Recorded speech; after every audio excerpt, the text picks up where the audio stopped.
Hello, I'm joined today by my guest, Lisa Williamson from No Letting Go. Lisa is the head of compliance there at No Letting Go, and we're here today to try and answer some very commonly asked questions when it comes to claiming deposits back and disputes that may arise.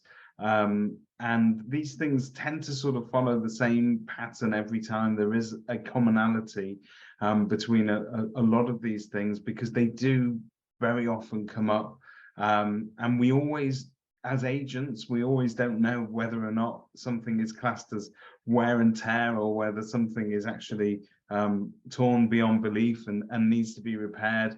And we're very surprised sometimes with some of the answers given during adjudication. So here to cast some light on that is Lisa.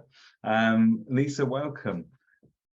Thanks very much, David. Thank you very much for inviting me along today. So here we've got a situation where a tenant has allowed an iron to sit on the floor directly on the carpet, and it's created an iron burn. And it's one of those very telltale, almost triangular marks that you can see.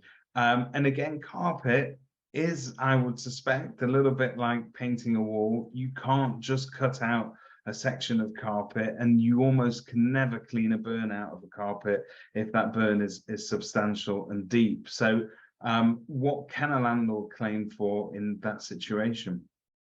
Yeah, you're right. It's, David, very similar to, deterioration on the blue tack on the walls. So landlord's going to want, obviously, a replacement carpet.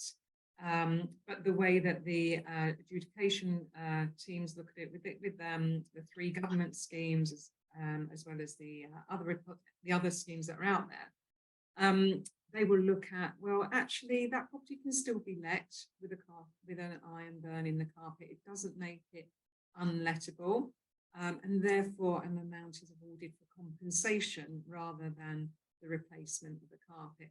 And typically, I don't like to give out, award prices too blithely, but typically that's going to be somewhere between £30 and £50 compensation as a landlord. I think actually that's a £400 carpet, and I'm only 10% of the value.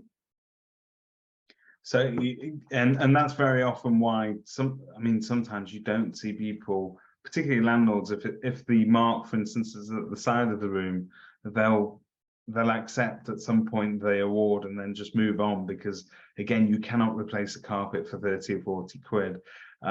It'll cost you a couple of £100 at least, I would expect. Yeah, exactly. We see more commonly now, actually, scorches from hair straightening irons. Yeah.